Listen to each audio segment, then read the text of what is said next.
What's going on? It's your boy Sermon at Sermon's Domain on Twitter. I'm not above saying that I was wrong.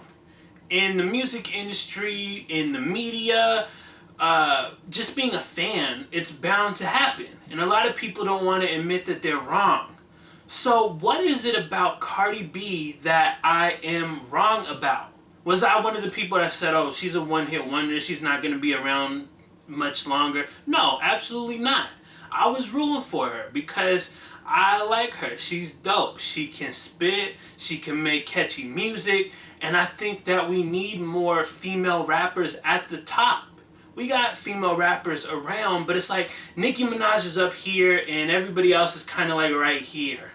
So the thing that I was wrong about in regards to Cardi B is that I believed that her team, and her label Atlantic should have dropped her debut album when Bodak Yellow was #1. Bodak Yellow hit #1 on the Billboard charts around October, November-ish, and it's still in the top 20 as of right now. Since then, she's broken so many different records. Having Bodak Yellow hit #1 meant that she was the first female rapper to have a solo hit at #1 since Lauryn Hill in 1998. Almost 20 years ago. That is crazy. And then she started doing guest features for a couple of artists. G-Eazy, you got the record No Limit, that's just crazy, insane, and everybody loves it. And then Migos have this song with Nicki Minaj and Cardi B called Motorsport, and all three of those songs were in the top 10 at one time. So she broke yet another record.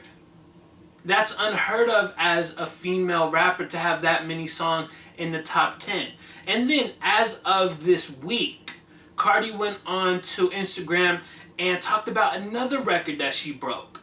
This is probably the most impressive record of them all because there's only two other artists that have achieved this level of success. So Cardi B's first 3 entries to Billboard's Hot 100 were all in the top 10 at the same time. The first. So Bodak Yellow, Motorsport, and No Limit were the first 3 songs of hers to really enter the Billboard Hot 100 at the same time. To put that in perspective, the only 2 other acts to do that were the Beatles and, strange enough, Ashanti. So that is like an elite club to be in. That is a record that just, I don't know when the next time we'll see something like that. It might be another 20 years or so, 10, 15, whatever. So I was wrong in the sense that going around with the idea that you have to strike while the iron's hot. But Cardi B's iron has only gotten hotter as the weeks progress. Bodak Yellow is still getting out there. It's not even done in its cycle yet.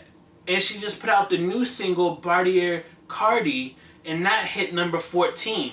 That's probably going to be top 10 very soon as well, and she'll probably break some more records because of it.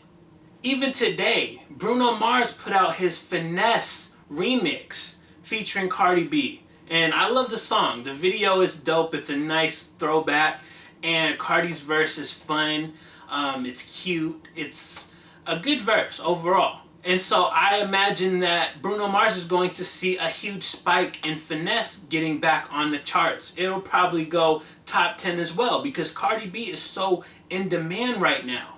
Let me explain though why I felt that she needed to release her album while the song was #1.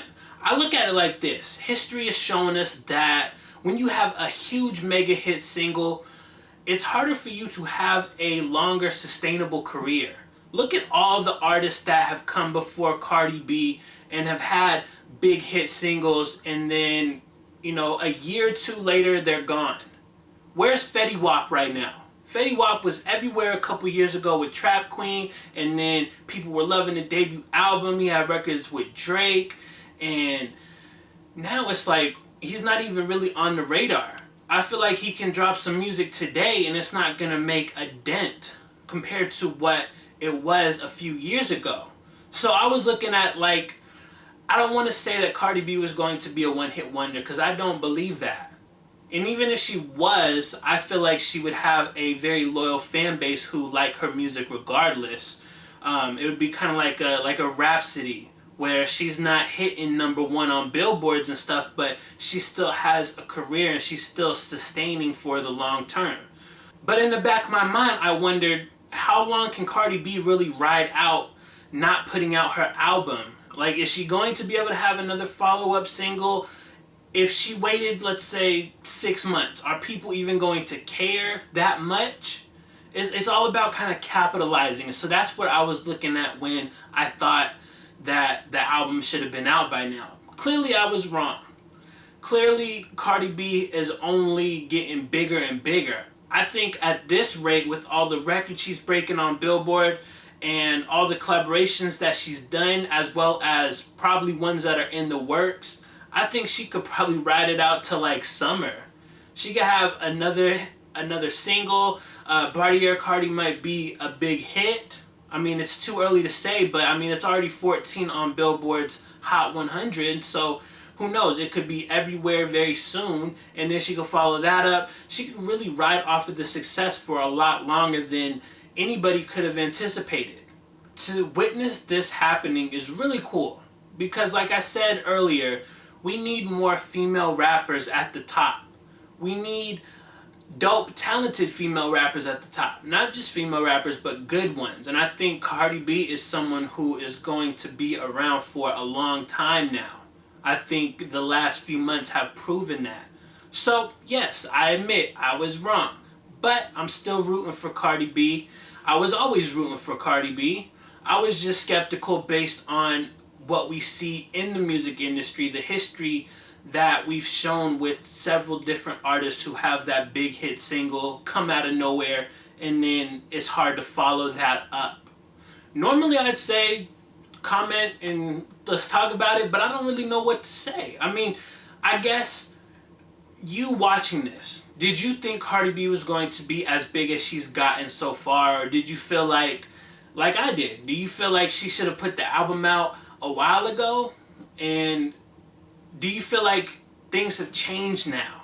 I think I've shown that things have changed, and I've said it, but do you believe the same that I came to the conclusion of? Afterwards, like the video, subscribe to the channel if you're not already, share the video, follow me on Twitter @SermonsDomain, and as always, thank you for your time. I appreciate you for watching, and until next time, peace.